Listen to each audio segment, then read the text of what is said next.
जास्त ट्रबलसम झालाय ना.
Hello.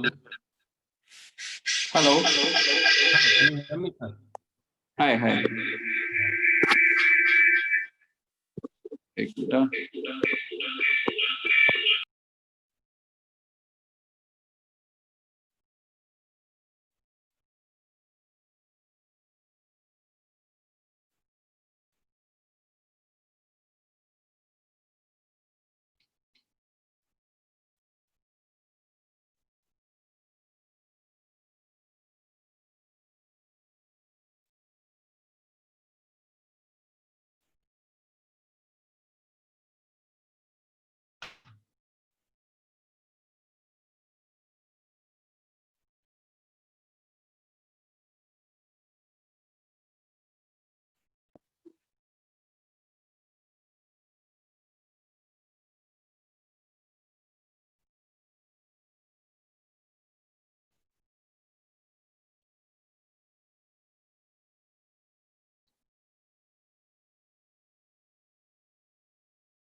Hello. Hello.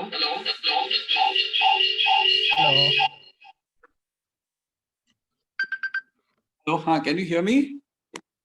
Yes, sir. Sorry, माझा रे कम्प्युटरच ऑन नाही होते. ओके, मी आता फोनवरनच करतोय. You can तुझं स्क्रीन शेअर आणि हे जस्ट टेस्ट करतो का? Okay.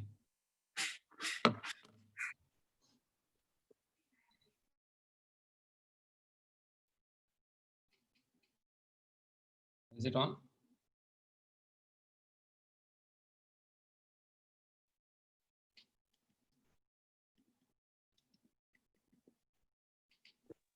Yes, it's on. Okay, sir. So there are some 40 plus. We'll wait maybe 2 minutes more and then we can start. Okay, sir. Anybody you know who needs to?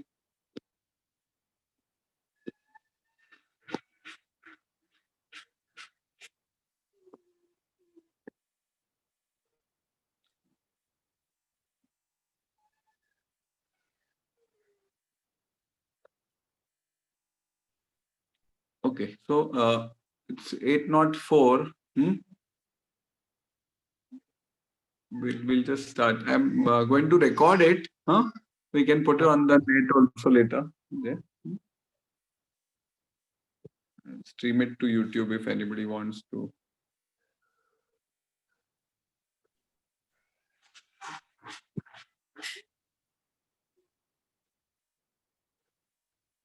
So I'm just we're going live also on the YouTube. Okay, sir.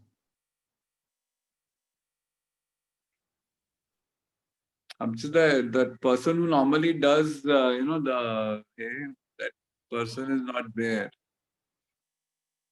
Okay. So meets करतोय, but I think I'm managing. Yeah.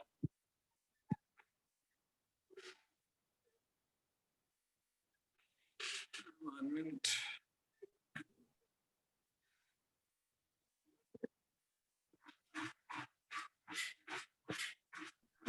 Okay, so let me begin. I'll just introduce you. So, friends, this is an important time today. The COVID vaccine has been kicked off, and every day at least 2 people keep asking me, should I take the vaccine? Are you going to take the vaccine? Which vaccine are you going to take and things?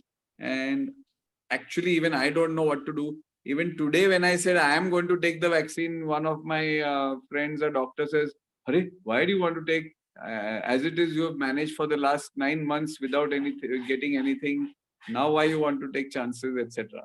So many people have these questions, and like we said, when the pandemic has been going on, initially everybody was saying, I hope the vaccine comes, I hope the vaccine comes, when will the vaccine come? And now that it has come, everybody is just trying to act shy and say, okay, Bagu, let somebody else take. So we have Dr. Sanjay Pujari, who's going to answer many of these questions and bring some science into this. He's the director of the Institute of Infections Disease at Pune, and I've been working closely with him for the last many years. He's a member of the ICMR task force on COVID, and he's going to enlighten us on COVID vaccines, which one, whether to take, etc. And he'll be happy to take up any question later. So Sanjay, over to you. Okay, let me share my screen.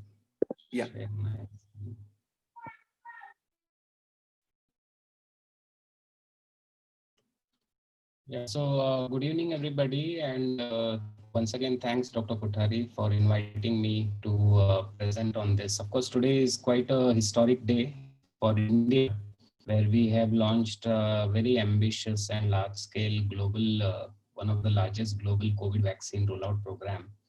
So it would be prudent to really try to think about what are the perceptions Dr. Kothari mentioned, even amongst healthcare workers, and look at how science can try to address those perceptions. So this is the outline of my presentation. I'll briefly in 2 to 3 minutes make you understand the concept of COVID-19 immunology and the correlates of immune protection we are looking at when we try to prevent development of severe disease. And then I would just focus on scientific data for the 2 vaccines that have been approved for emergency use authorization in India, the Covishield, which is the Serum Institute vaccine, but basically it's an Oxford vaccine, and the Indian Bharat Biotech vaccine, which is called as Covaxin.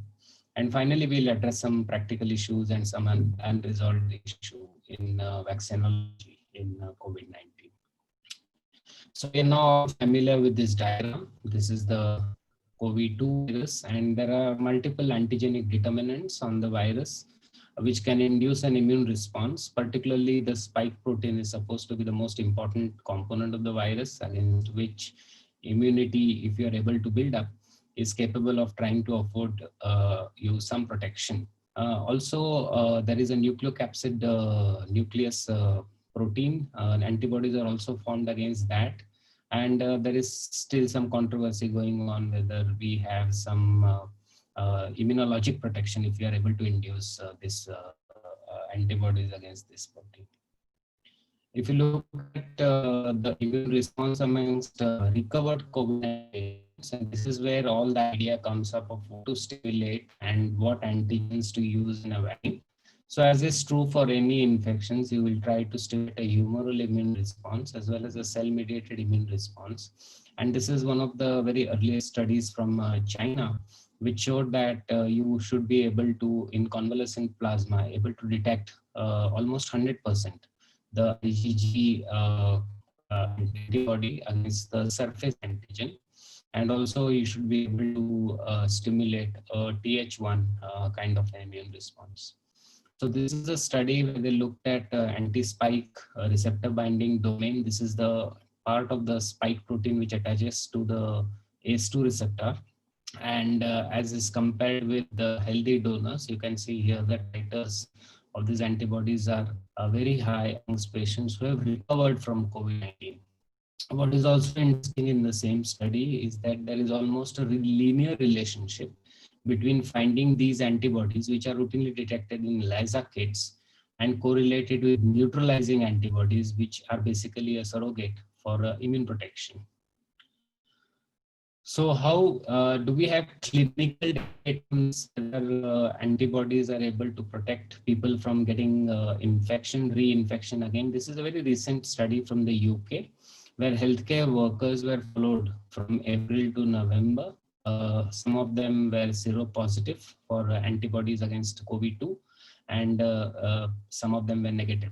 And as you see here, during the second wave of the UK, they are currently on, you can see a very sharp spike increase in healthcare workers who are negative for antibodies at baseline, while only 3 cases of reinfection was documented amongst patients who were, amongst healthcare workers who were positive, out of which 2 had basically a questionable RT-PCR report, suggesting that almost there is about 90 to 95% protection from reinfection if somebody is antibody positive to the spike protein at baseline. So this is clinical data which suggests, and this went on for almost 8 months, also demonstrating that perhaps the immunity, at least from this study, lasts up to 8 months in trying to prevent reinfection. Now, after we understand this concept that we need to stimulate an immune response, both the cell-mediated and the antibody-based, we also understand right now that we really don't have very good correlates for protection against COVID-2 virus, immune protection against COVID-2 virus. And this is something which is of intense interest, and people are trying to look at it. But at this point of time, all vaccine candidates in initial phase study, which are basically immunogenicity studies, are looking at cell-mediated immune response and antibody response against the spike protein. So let's now come down to the Oxford vaccine. These are the various vaccine platforms that are currently being studied in the world. And as you see here, there are multiple vaccine candidates. Almost 53 of them are in clinical trials. So it's a very rapid pace of development of vaccine. So this was one of the first platforms called the mRNA platform, which was approved in the US. Both Pfizer and Moderna are examples of mRNA platform. These are not available in India, and something which is very difficult because of the cold chain requirements to scale up at the community level. These are the two platforms. One virus vector platform, adenovirus vector is predominantly used as the vector there. And then we have the inactivated virus platforms. So the two platforms we have in India, which one of the examples of this is the Oxford vaccine, and this is the Covaxin or the Bharat Biotech vaccine. Now, adenovirus vector platform is actually a new platform, but the study of using adenovirus vectors to deliver antigens in vaccine is quite historic. It has been studied for various diseases like Zika, Ebola, malaria, Enterobacterium tuberculosis. So this vector platform is not really very new. What scientists have used is to try to deliver the virus spike protein, COVID-2 spike protein using this vector. And this is important because what it essentially says that almost 100,000 people in the world through various trials for other infectious diseases have used this platform for in clinical trials and have been found to be absolutely safe. So this is the virus which has the spike protein gene, which is integrated into the which is converted into DNA and integrated into an adenovirus. And since it's a DNA, it's quite stable, unlike mRNA, which needs high refrigeration. This can be stable at 2 to 8 degrees. Now, what essentially happens is this adenovirus, when it is jabbed into the intramuscular route, it will go and infect macrophages or dendritic cells and release its DNA and use the cell apparatus transcribing itself into mRNA and subsequently producing viral proteins, the spike protein. The spike proteins can be expressed on the cells, or basically once the cell die, the free spike proteins in the plasma are picked up by the antigen presenting cells, which can stimulate a T helper cell response or simultaneously a B cell response and lead to production of both a T cell and a B cell immunity. So this is a phase 3 trial. This is basically published in the Lancet for the Oxford vaccine. This was conducted in UK, Brazil, and South Africa. So we have the continents, various essays presented in this trial, which was a randomized trial comparing the Oxford vaccine with either the meningococcal vaccine or a saline. And in what happened initially was they used a low dose, standard dose vaccine for around 3,000 patients separated by 4 weeks. And here they used subsequently a standard dose separated by about 4 weeks. But what essentially you see is with the low dose, standard dose, the vaccine efficacy was around 90 to 95%. And with standard dose, it was around 62%. So this is the overall vaccine efficacy against illness. So you should remember that when we do clinical trials for vaccine, we are actually measuring symptomatic illness, because routinely asymptomatic screening of patients to find out whether they are not getting infected has not been done very across all the patients or the subjects in this trial. So overall, the efficacy found in this trial was 70%, and this is even better than say the inactivated or influenza vaccine, which has an efficacy of around 50 to 60%, with a lower bound confidence interval of 50%, 54%. And this is important because current regulatory authorities across the world recommend that you should have at least a 50% efficacy of the vaccine with the lower bound confidence interval of around 30%. With the standard dose, they found 62%. And surprisingly, and these people are really studying what is triggering this, a higher vaccine efficacy of 90% when they use the first jab with the low dose and then subsequently a standard dose.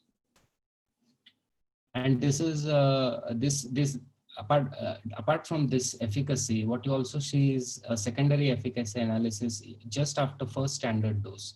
And after first standard dose, also they found almost an efficacy about 60%. So the vaccine efficacy starts about 3 weeks from the first dose, and then subsequently with the boost strategy, you have a higher kind of a response that you really see. So this is a prime boost strategy, and most vaccine platforms currently are using prime boost strategy for COVID vaccine.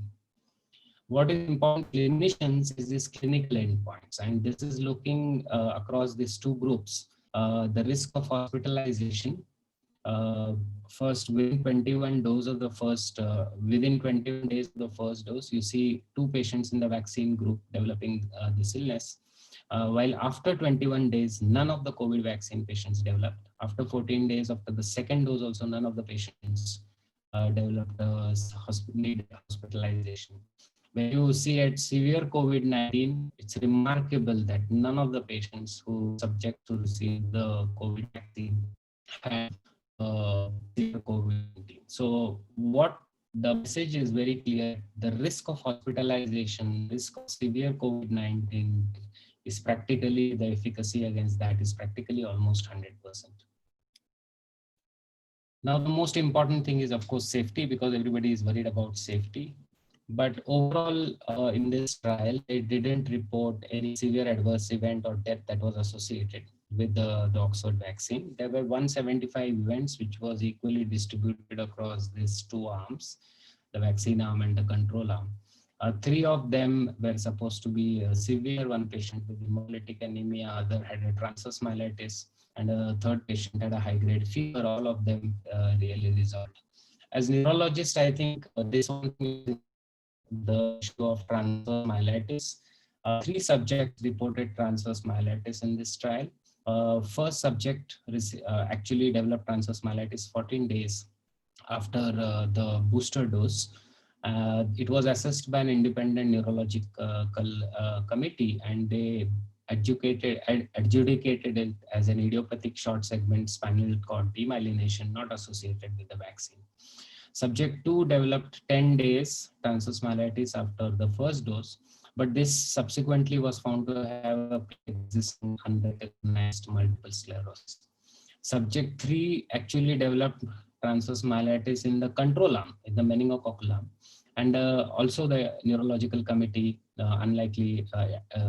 concluded that it was unlikely vaccine related.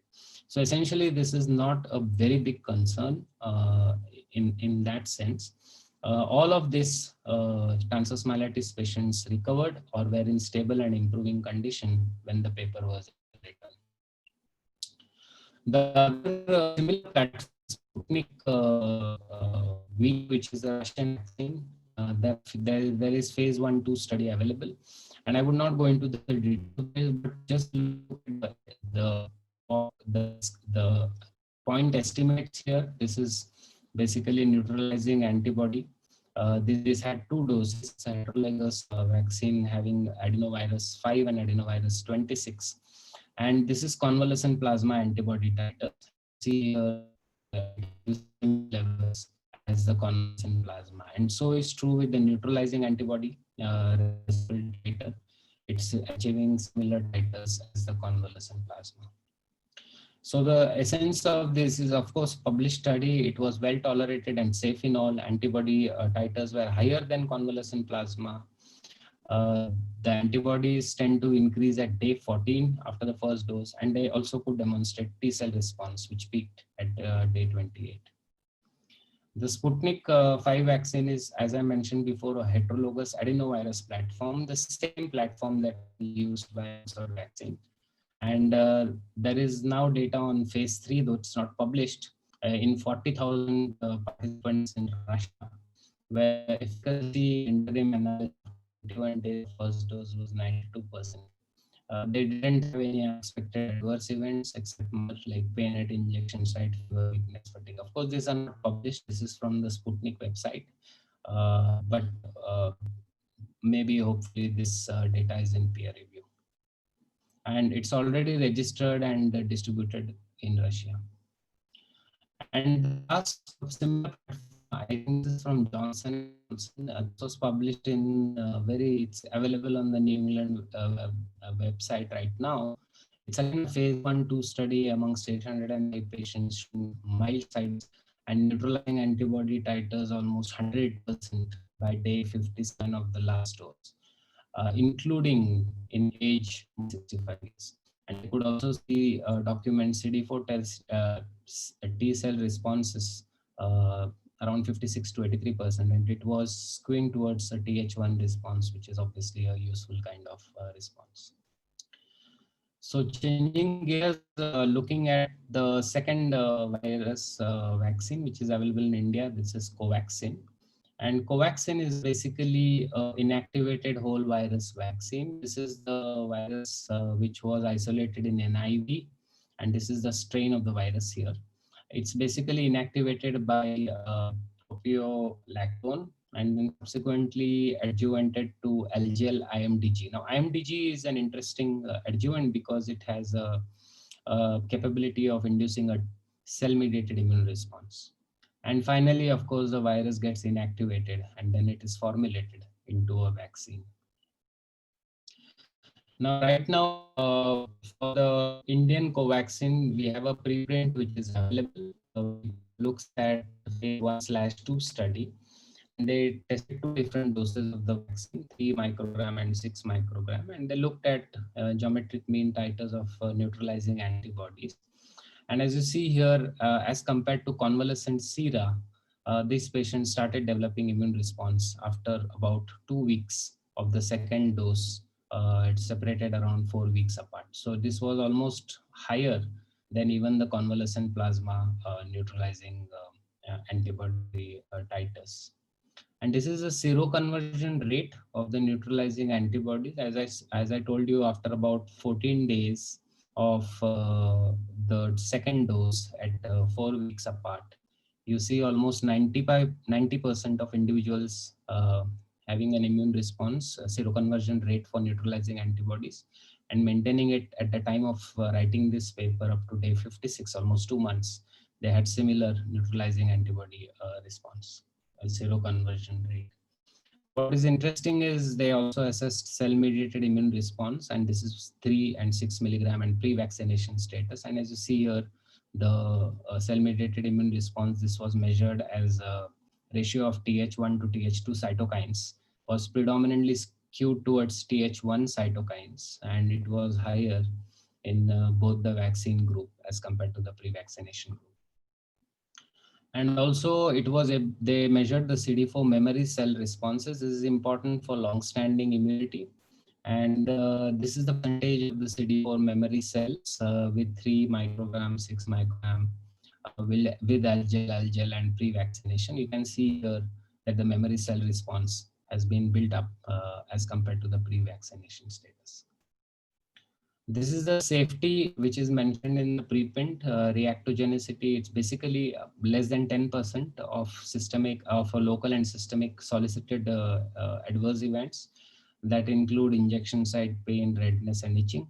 And solicited adverse events, about 30%. But again, none of them had a severe adverse event and all resolved. Of course, we have phase 3 trials of Covaxin going on. But if you look at the correlation between immune response induced by this vaccine versus induced by other platforms, and then translating them into clinical outcome efficacy data, we would be quite optimistic that this would be able to show good phase 3 results. So are there other platforms, other vaccine with similar platforms? And this is Chinese inactivated vaccine. Again, this is published in Lancet ID. Looking at the important thing is people more than 60 years. And they could see seroconversion rate very high, almost 90% in this inactivated vaccine in this phase 2 study.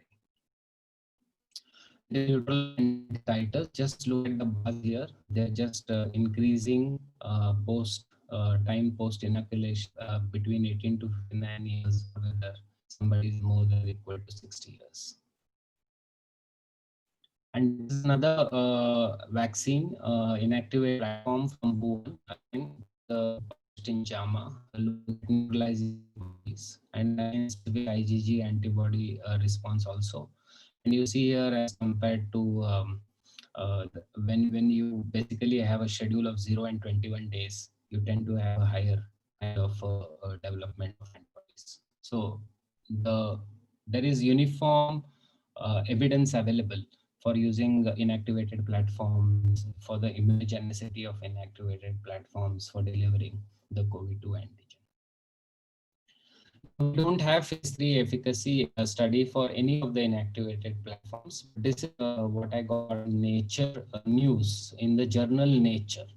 And this basically looks at the CoronaVac, which is an inactivated platform from China, manufactured by Sinovac.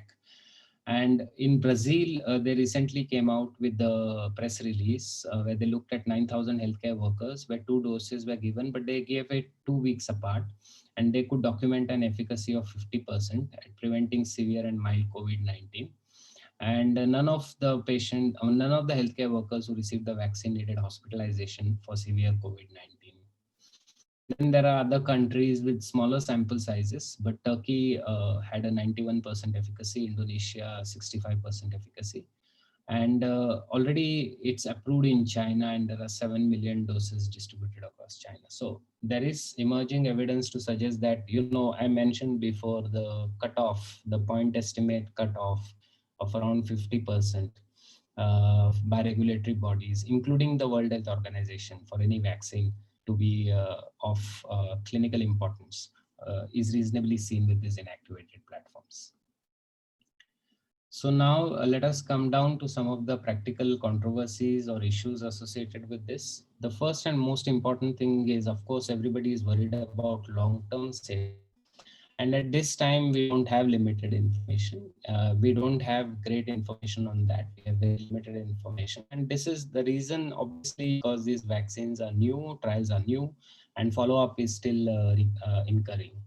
But based on other vaccines experience, we know that severe reactions usually occur within days to weeks of the dose of a vaccine, and long-term reactions are fortunately very rare and are often found not to be associated when we actually start looking and trying to compare it with the incidence of an event across population studies. So remarkably, we know that if all of us have received vaccines and over the years, and it's one of the biggest public health intervention, long-term reactions have fortunately been very rare. But at the same time, having said that, it's important to monitor for any rare adverse event and put surveillance systems in place.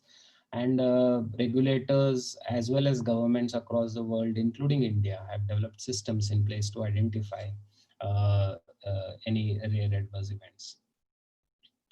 The other aspect is, of course, durability of the vaccine. This is another concern. We don't have, again, great data for that, but across platforms, if you look at recently published data from the phase 1 Moderna study, they did demonstrate neutralizing antibody persisting for about 4 months. In these. After natural infection, I showed you the UK data where they demonstrated antibodies to be present for about 8 months. So it's hazardous to, of course, extrapolate from natural infection data to vaccine data. But I think looks like 3 to 4 months at least data is available now about the durability of the vaccine. For Covaxin, there is 3 months data from the phase 1 study, which was published in the preprint. And they did see a marginally expected decline in the neutralizing antibodies. But what is important is they continue to see persisting T-cell memory response. Of course, these are all immune correlates. They're not clinical data, but nevertheless optimistic, hopefully to translate into clinical data. The other important thing is, does vaccine prevent transmission? Remember, I mentioned before that vaccine efficacy is measured against mild illness, severe illness, or need for hospitalization. So they're measured for clinical events. Nobody really screens asymptomatic infections periodically. Though in the Oxford publication, they were able to do it in a subset of patients, and they did find a reduction in the incidence of asymptomatic infections. But again, the sample size is not really adequate to be sure about that observation. But if you look at infectious diseases in general, it's highly unlikely that a vaccine prevents disease but not infection. And actually, if you think about it, there are no examples of any such vaccine for any other infectious disease where it can prevent disease but not infection. So I think it's highly unlikely in that context. But then, however, it's important to continue with non-pharmacological interventions, masking, hand hygiene, and cough etiquettes. There's another controversial issue is, should we be offering COVID vaccines to immunocompromised hosts? We know that immunocompromised hosts across a broad range of immunocompromised conditions have a heightened risk for severe COVID-19. So the risk of developing severe disease and mortality is high amongst these patients. We also know that they are excluded from clinical trials, so data is very, very difficult to get on the efficacy and safety of these vaccines in immunocompromised host. But as far as safety is concerned, we very clearly know that we are not using a live attenuated virus, so there is no risk of virus dissemination in the context of compromise. The other concern was whether there is increased rejection in transplant patients or worsening autoimmune diseases. Honestly, the data is not there. We don't know that, because of when you build an immune response, whether it worsens an autoimmune disease, cross reacting antibodies. But we can take satisfaction from other vaccine data that it's a very infrequent and with other vaccines, and really not worrisome. The third point, of course, is in the clinical trials, at least in the short term, they didn't actually see any worsening or occurrence because they were measuring all kinds of adverse events. So they didn't look at, they didn't see any worsening or occurrence of autoimmune or inflammatory disease. Efficacy is again a problem because you may not be able to build up an immune response against the vaccine, but whether it happens with COVID-19 vaccine, we don't know. There's not much data on that. But at this point of time, it's on a case-to-case basis where clinicians need to determine whether they think that a patient can be offered a COVID-19 vaccine. Most guidelines recommend that immunocompromised hosts should receive COVID-19 vaccine after, of course, weighing the risk-benefit ratio. The other issue is, if we have had a past COVID-19 illness, should we be getting a vaccine? Now, it is recommended across the world, across various platforms as well. Reinfection is rare but possible. Usually the CDC says that the reinfection within 90 days of COVID-19 is a little unlikely. Beyond 90 days, it's quite likely. And in some clinical trial participants of the COVID vaccine trials, they had seropositivity at baseline. So it was safe and effective in those participants as well. So there is some small data available in that context. The important thing is, of course, when do we really take the vaccine in the presence of active COVID-19? But if you have a history of past COVID-19, the US CDC says that you can take it anytime after you recover and after you finish your isolation. But if you think that you want to defer it, you can defer it for 90 days because risk of reinfection is low. But of course, in India, we have not recommended that. And we usually ask it to be deferred for not more than 2 to 4 weeks. Are there absolute contraindications to COVID-19 vaccine? So this is routine for any vaccine. If you have a history of anaphylaxis or an allergic reaction to previous dose, obviously you would be wary of going forward with the second dose. Or if you have a history of allergic reactions to other vaccines. But again, it's again a risk-benefit ratio. You can observe individuals there. And at this point of time, these vaccines are not recommended for kids or children age less than 18 years.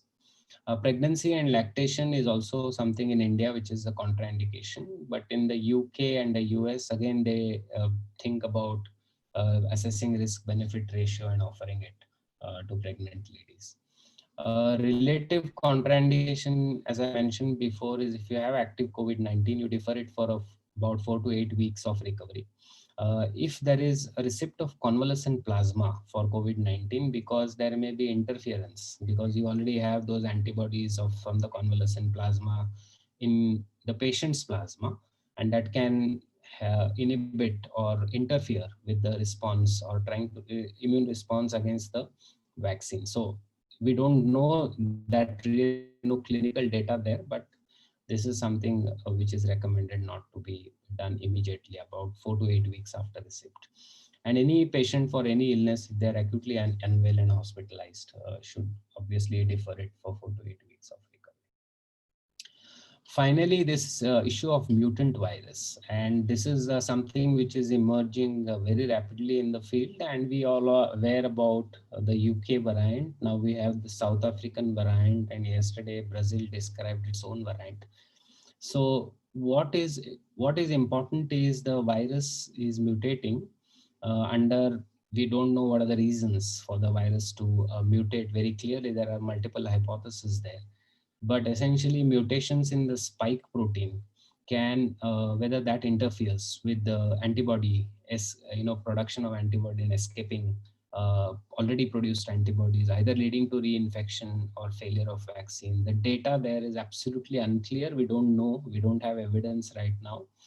It looks like the UK strain, they tested the mutation that the UK strain has, and of course the South African and the Brazilian strain also have, is the 501 position, the N is replaced by Y, and this is preprint from Pfizer, where they use the serum of patients who had received the vaccine and tried to see whether the antibodies neutralize virus which had this Y501 mutation. And they did see similar virologic, similar neutralization responses. Now, the caveat of this study is obviously the UK variant has 23 different mutations and 4 different spike mutations, and they tested only for Y501. But it looks like by and large that this would be something which should not be a problem with the current vaccine candidates. The problem is the South African variant, where there is another mutation in the 484 position, which is supposed to be able to escape immune response. Data is ruefully lacking. We don't have evidence. Some of the studies will be published next week, in the next few weeks. But what is important is based on this, it reinforces again that we should continue to be using non-pharmacological interventions even after getting a vaccine for the likelihood of these new strains there.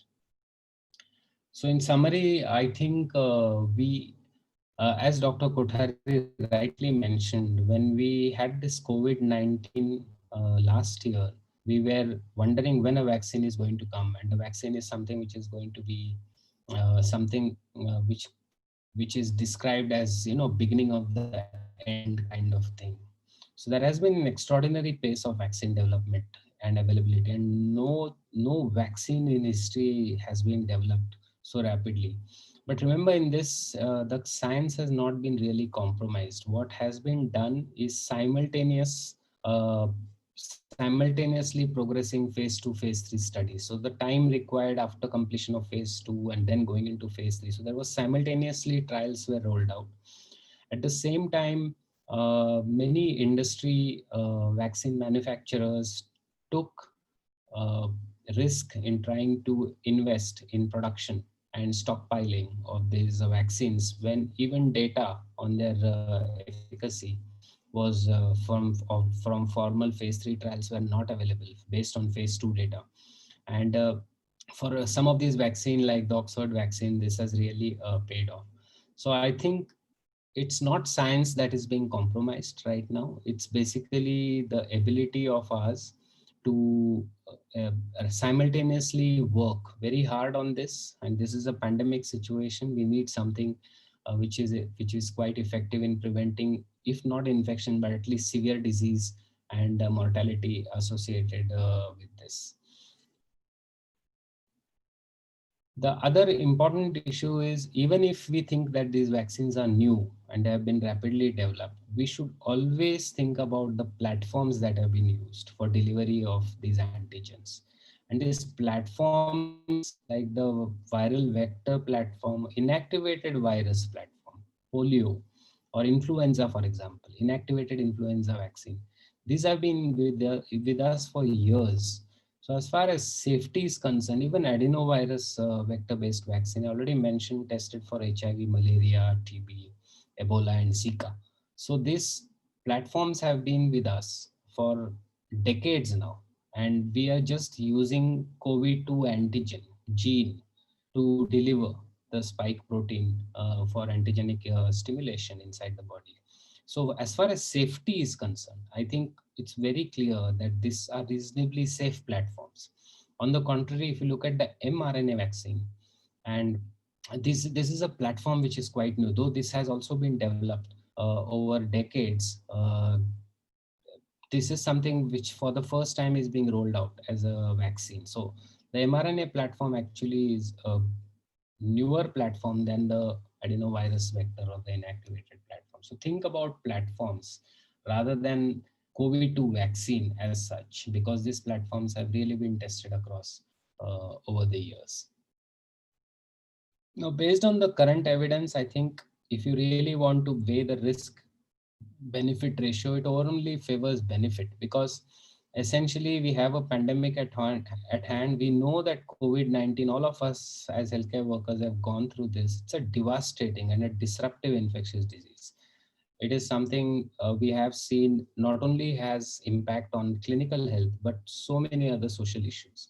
And that, considering that issue, plus the availability, the safety of data about the platforms that have been used to develop this vaccine and the current available science, I think the risk benefit ratio favors benefit. You can't take this virus very lightly. Many times joking, I have been saying this, I would rather get a jab with a dead virus rather than getting myself exposed to a live COVID-2 virus. So I think nobody of us can predict what is going to be the outcome of any patient. We know the risk factors for severe COVID-19. It's age, comorbidities, immunocompromise.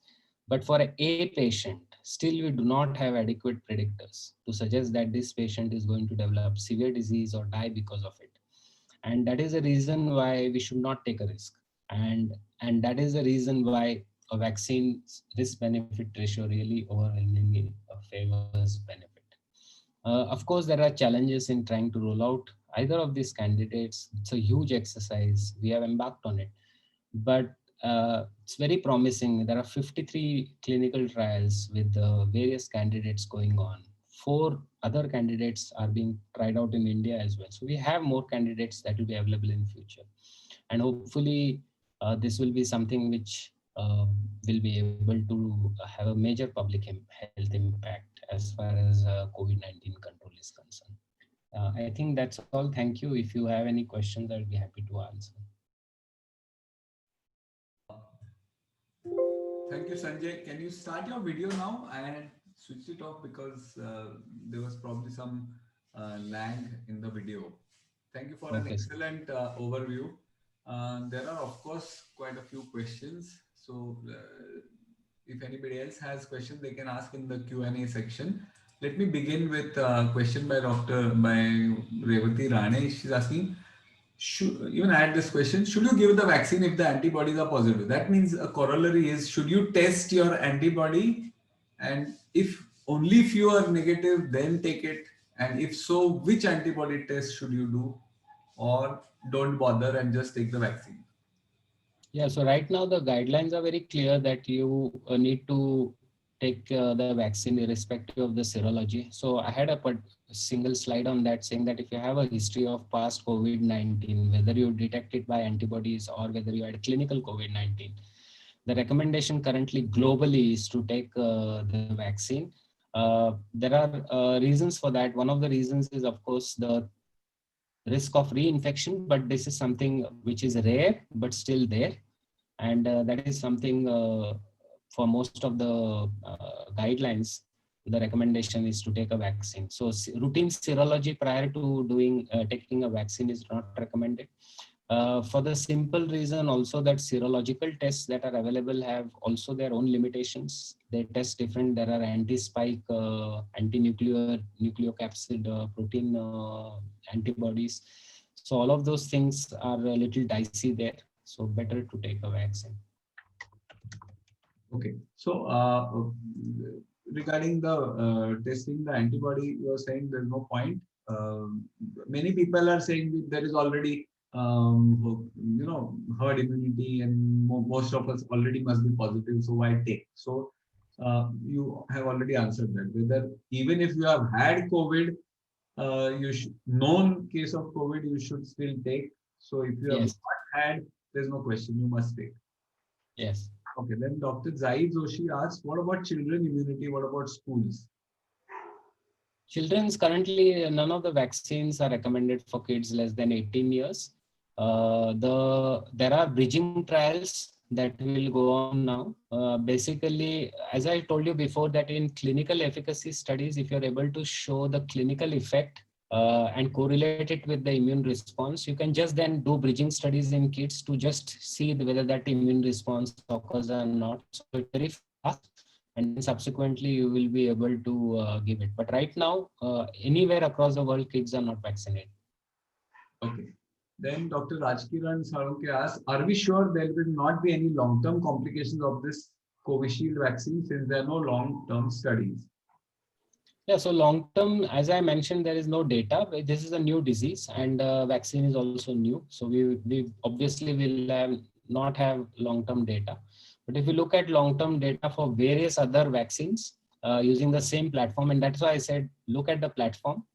We do not really, fortunately, very rare events. And I already mentioned that most of these events, when you compare it with the population, do not happen at a higher rate than what you see in the population. So I think, again, it's a risk benefit ratio, but I don't think based on past science that you should be worried about this.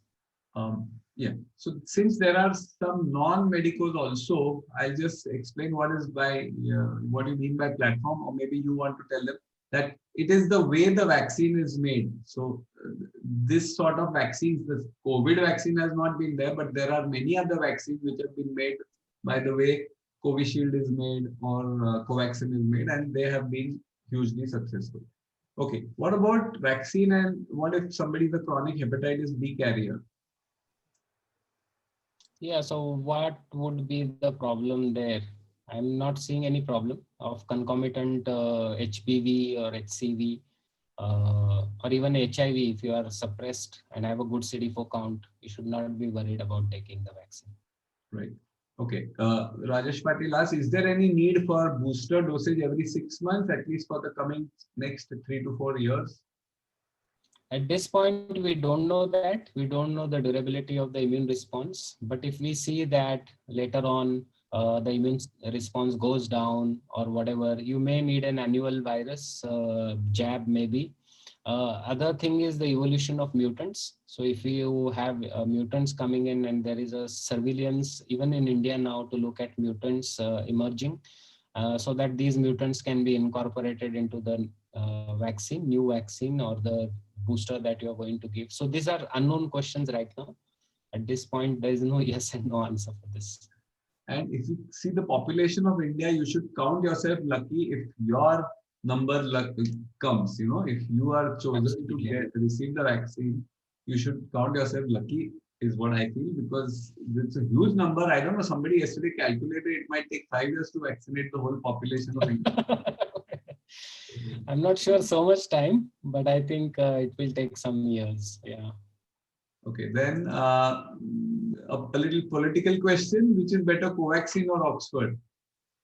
You already said both. So yeah, so if you ask me, I would not, again, I would look at the platforms. Of course, the phase 3 data is not available, but that doesn't mean the correlates of immune protection are similar to what phase 1-2 studies happened with other platforms and other inactivated vaccines. I showed you that data from China, 2 vaccines from China. So I think there should not be a problem right now based on current level of evidence. But if we later on see our own phase 3 data, and if there are, say, supposedly, unfortunately, if there is lower efficacy rates, then obviously we will come out, government will come out with recommendations on that. But right now, I don't think it should be a problem.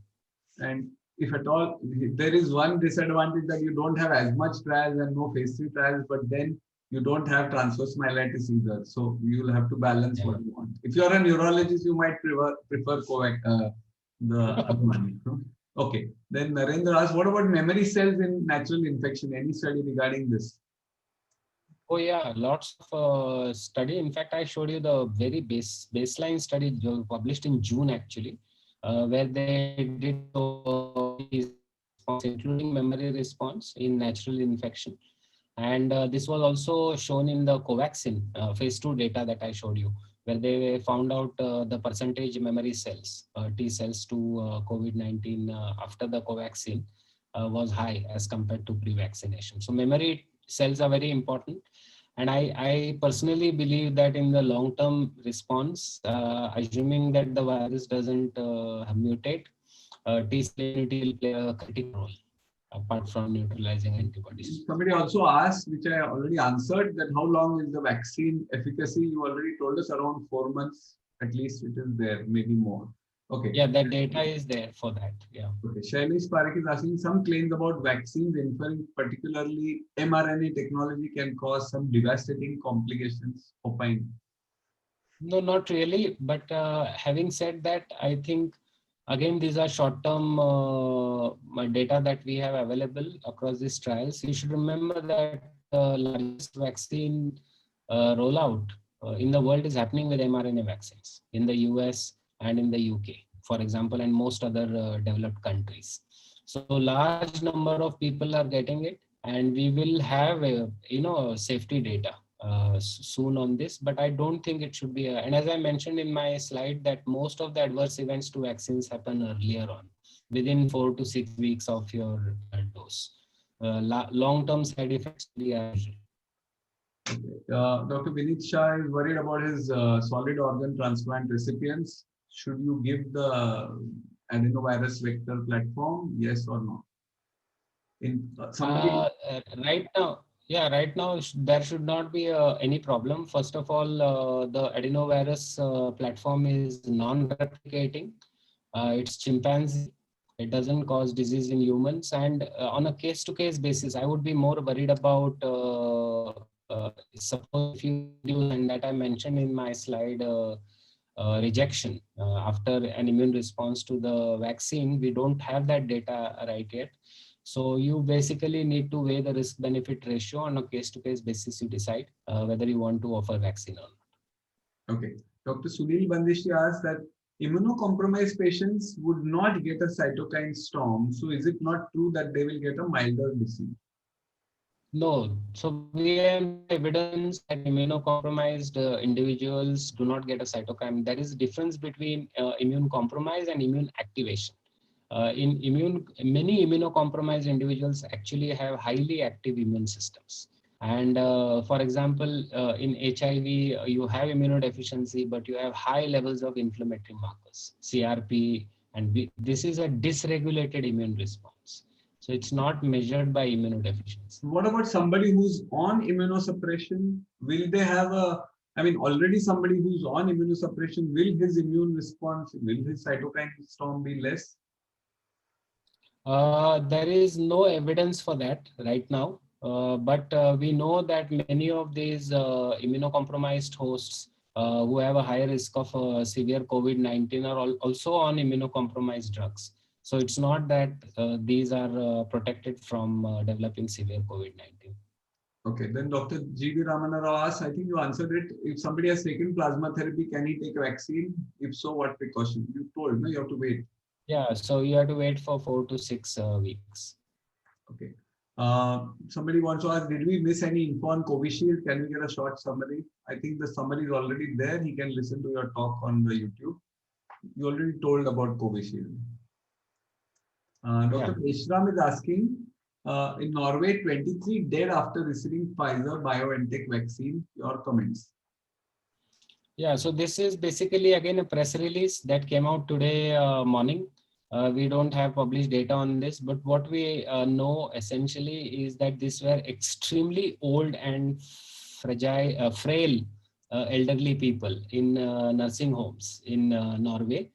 And these guys already had a lot of comorbidities. Some of them were terminally ill as well. So any kind of mild adverse event there would be causing severe problems for these individuals. So I don't know the full data. It's not published, but I think right now it should not be a concern.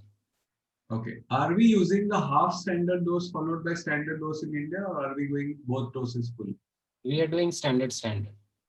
Okay. Then is there any antigenic drift in COVID also like flu, and do we need seasonal vaccination? Yes, you said already we might.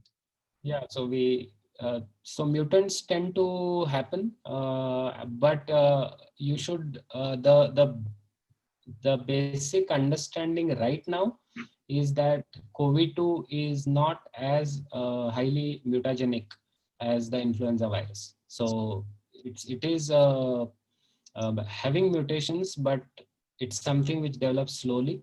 The other aspect is mutations leading to fitness advantage.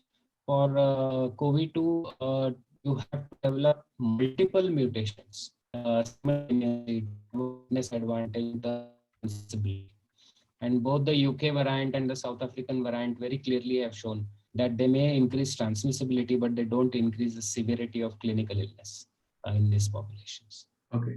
Dr. Zai Joshi asked, how was efficacy assessed in trials? I think you already told.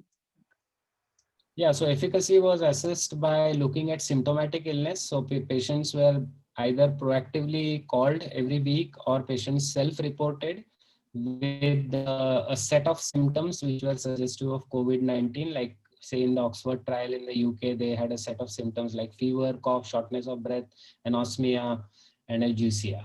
And after that, the RT-PCR was done and it was ascertained whether they had a COVID-19 or not. So as I mentioned, these vaccines efficacy are based on illness. These are clinical illnesses, mild, moderate, severe are categorized subsequently. And I then also showed you the hospitalization and severe COVID-19 data with the vaccine versus control. Okay. Do you see future in single dose vaccine versus dual dose like Johnson, or how will immunogenicity be or clinical response? So right now, it looks like the prime boost strategy is the way to go, but there are clinical trials going on with the single dose. There's a Johnson & Johnson vaccine. Again, that's an adenovirus-based vaccine. That data also I showed you in one of my slides. It's currently available on the New England website. That is a one jab vaccine, but phase 3 trials are going on. By prime boost, you mean give one dose and then after 15 days or whatever the second one? Yeah, after 4 weeks, you have to boost it. Yeah. Okay. Rajesh Patel has a particularly unfortunate family, or unless his family is huge. In his family, there 21 had COVID-19 in August and 3 deaths. Is there any special room for genetic testing? Is there anything like high-risk families genetically? So I hope, I'm not sure there is some genetic risk. People are trying to identify. There is one study looking at blood groups, which showed a higher risk with the A blood group as far as severity of illness. And there's one HLA also gene identified associated with the COVID-19. Of course, these are very preliminary data. At this point, I don't think we have strong evidence for that. Possibly the Indian gene itself is a little protective. Indian. Again, we don't have evidence for that. I hope it is. Compared to what has happened in Europe and USA, I think. Yeah, so the reason are multiple. There are multiple hypotheses, but I think the major reason what has happened here versus in the developed world is the population distribution age. The average age in India, the median age in Indian population is around 30 to 35 years. No, while in the US and you don't believe in the sanitation thing that we've been exposed to vaccines all through our life, little bit, thoda. No, I don't. That's called the hygiene hypothesis. But again, this is a hypothesis. It needs to be proven. Okay. And Dr. Bandana is asking, it is said to take second booster after 4 weeks? So you already answered that. Yes. Yeah. Will antibodies to adenovirus also be developed? Oh yes, that's an interesting question. Adenovirus to the antibodies will develop, and but uh, their ability to prevent or neutralize the virus will only be there if when you are trying to give the second jab. And that is the reason, one of the reasons why low dose, high dose adenovirus is postulated in the Oxford trial. So when you gave low dose initially, you didn't develop antigenic stimulation to adenovirus. And then actually second time your vaccine efficacy was good. But that is again hypothesis. Adenovirus antibodies do develop. Okay. Bharat Jain doesn't like pokes, so he's asking, will a nasal vaccine be available? Oh yeah, the nasal vaccine is in early phase trials. And I think even Bharat Biotech, the vaccine are working on a nasal vaccine as well. Okay, we'll have some last question. Somebody says people suffering from polio have better immunity because the viruses have some similarity. Is that true? Not really. I have not come across this evidence. Because polio is a different virus. So Yeah. Any precautions to be taken between two doses? Oh, nothing really. You just monitor for your adverse events. One of the things in the US guidelines, they mentioned that don't take prophylactic anti-inflammatories prior to a jab. It may have a theoretical interference with your immune response. Okay. And if somebody is taking anti-rabies vaccine, when should COVID vaccine be taken? All vaccine should be separated by 2 weeks at least. Okay. I had one more question. If you had the option of getting both vaccines, should you? Right now, we don't have that option. Okay. Right now, we don't have an option. We can't choose right now. So whatever is available should be taken. And I'm okay with both. I have no problem. So it's not worth, there have been some talk about people booking flights to go to USA and UK and getting the Pfizer vaccine and back as a package deal. So it's not. No, I don't think so. This is, I think we should go through the system. The system also monitors, has a monitoring capacity. You may be able to get a certification or a QR code on your phone, which you may need in future as an evidence of getting vaccinated. If you go outside, you may not get it. So you may not have to get quarantined when you go abroad. We don't know whether this will be used as immunity passports, but that is something we don't know really right now. But I think better to have a certification through the system. Okay. Thank you, Sanjay. It was a very enlightening and timely talk. Actually, I am glad that we didn't do it last Saturday as we were originally going to, and it has now come out exactly on the day that it is being rolled out in India. And I think it has come out very well. There's one, if you get a mild to moderate adverse reaction, should you take a second dose? Yes.